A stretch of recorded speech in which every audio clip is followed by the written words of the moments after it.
joining us on the Boardwalk Honda Hotline. Listen to Seth Everett on NBC Sports Radio, the 24/7 live sports talk network, which you can listen to at NBCSportsRadio.com and download the NBC Sports mobile app today. Seth, how you doing on this day after July 4th? Well, just recovering, man. Enjoyed the day. Now the baseball teams can start wearing the normal uniforms again. Speaking of that, I did see I hate that in the worst way. There's nothing that annoys me more when a sport does that. It's funny you mentioned it, 'cause I saw you say that on Twitter, and I was thinking about, isn't this just another way for them to sell merchandise, right? Well, it is, and I support the causes that you're trying to support. I'm not. But it's Mother's Day, and it's Father's Day, and Memorial Day, and Camouflage Day, and Green Day, and here's the argument. And I said this on the radio. I'll say it on your show. If they put an American flag on the sleeve of a regular colored jersey, I will buy it. I would buy 30 of them. I'd buy one for every team. Probably buy a Phillies one first, but I'm not going to lie.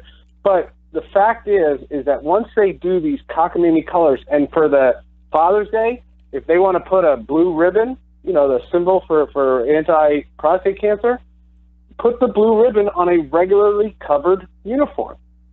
That looks. I'm a superhero nerd, right? I'm an Avengers guy. I'm a Superman guy. Yep, me too. And when a baseball player puts the uniform on, he becomes larger than life. And this other way, it's shameful. It's shameful. They make them look like circus clowns. You mentioned the Phillies. Speaking of them, how about Aaron Nola? Another phenomenal performance yesterday. The guy's already 10-2. He's got a just under 2.5 ERA. Is it safe to say, Seth, that Aaron Nola is the second best pitcher in the National League?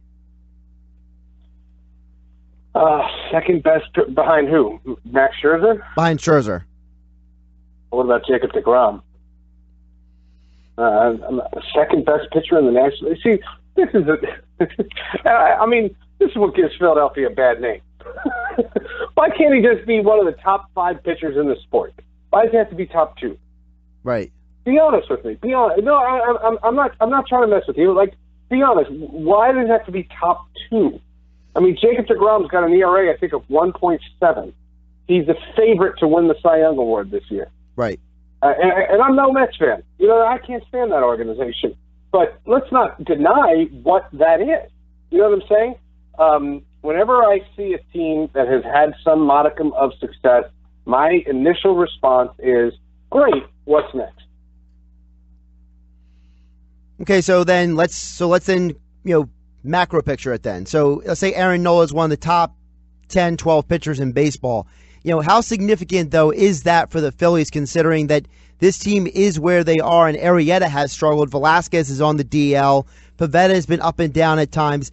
To me, having a guy who is top 10, top 12 in all of baseball is such a valuable thing, and he's only 25 years old. Yeah, it's great. They have him under control. He's been, one of their prospects that's turned into a real legit pitcher, and you start to raise the expectation level for him. But, for me, this whole franchise has been, one of the top. They are one of 3 teams that have accelerated the rebuild program to the point of where I did not see them go over 500 this year, and it's Atlanta, Philadelphia, and the Seattle Mariners. And those 3 teams, to me, have done a remarkable job, and all 3 of those organizations should be commended for it. Realistically, what kind of moves do you think the Phillies can make to improve this pitching staff? Because like I mentioned, there's some holes in that starting rotation. The bullpen's got some issues there. So what are some realistic moves for this team to make before the trade deadline? Well, it's just funny that they could put themselves in a situation where if they had to ultimately go back to the well, would it be great to see Jay Happ in a Phillies uniform again? Lo and behold, if you saw Cole Hamels, those are 2 of the pitchers that are out there on the market. Another guy from the Orioles, you just saw the Orioles, Kevin Gausman, Dylan Bundy is another name. There are pitchers out there. The problem is they're all middle-rung pitchers, so nobody gets excited about them. Staying in the National League East, the Nationals themselves are now 7 games back. The Phillies and Braves are basically owning that division right now. So are the Nationals going to find a way to get out of their own way, or is this team just going to stumble to the finish line?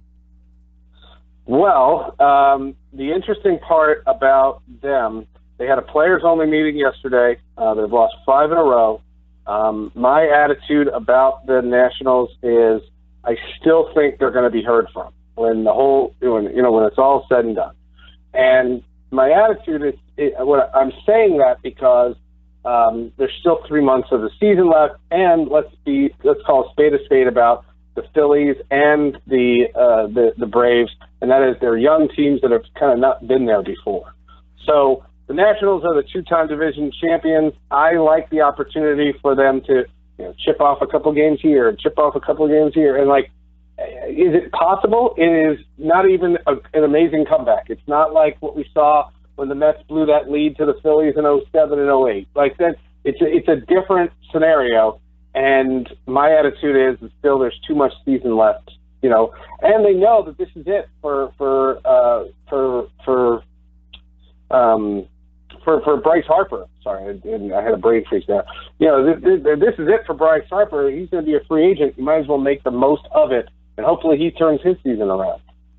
Seth Everett, NBC Sports Radio, joining us here on the Boardwalk Honda Hotline here on the Sports Bash on 97.3 ESPN.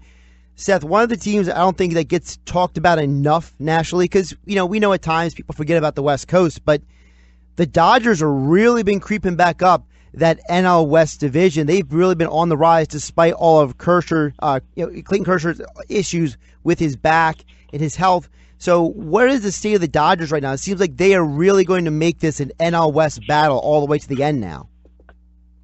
Well, it just seems like, when we talk about, what's gone on with the National League, all 3 of the prohibitive division favorites, right? They were obvious favorites. Washington, the Cubs, and the Dodgers. They've all got a great contender in their division. In the East they have 2 in the Phillies and the Braves, but in the Central you have Milwaukee, and in the West you have Arizona. And the question will be is if we talk about projection, it almost seems like it will be where the favorite eventually wins out. But that's not a foregone conclusion. And my attitude has always been, I like the competition because what I want to see is these teams have to earn it. Look at Cleveland. Cleveland hasn't even had a good season, and they're walking away with their division.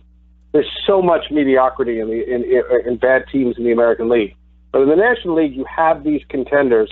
Here are the Dodgers. I think they'll win. I still think the Cubs will win their division. The question is whether or not it actually happens. When you look overall at the National League, is there a team right now that you don't think that gets talked about enough, whether it's in the Central or the West, that you say, you know what, that team is really going to shake things up post All-Star break? In the National League, look, we know who the buyers are, and we know that there are a record-setting number of teams that are on pace to lose 100 games. It could be we could have 5 teams lose 100 games. It's just crazy to say and crazy to think about. But at the same time, the attitude has been about, some of the bad teams is we know who the sellers are. The problem is there are no top-flight players on the mound, or at least pitchers on the mound, that could be those guys. I think everything will come into place once Manny Machado is traded. I think Manny Machado is clearly going to be traded. The only question is to where.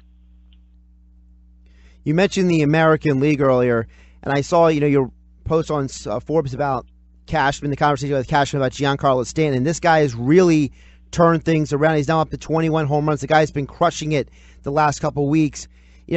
How has this guy made the transition from a much smaller and less attentioned market in Miami to a massive market, the number 1 market in New York? Well, the thing about Stanton is, he's a great player, and he's been through a lot. The transition to me was more about him not playing the field every day, learning a new league. learning some new ballparks. I just thought there was a lot into it. And, one thing Brian Cashman said to me, he never lost faith that he was going to hit. He never regretted making the move. He never, it was a gift. I mean, let's call it what it is. It was an absolute gift. And, you have to acknowledge that, that wasn't a sleuth GM. That wasn't a find. You know what I mean? Gleyber Torres was a find. Giancarlo Stanton was handed to him on a silver platter. He is Seth Everett of NBC Sports Radio. Listen to Seth live sports talk network 24/7, the NBC Sports Radio app, as well as NBCSportsRadio.com. Seth, appreciate your time today. Oh, thanks for having me, man. You're doing a great job filling in for Mike.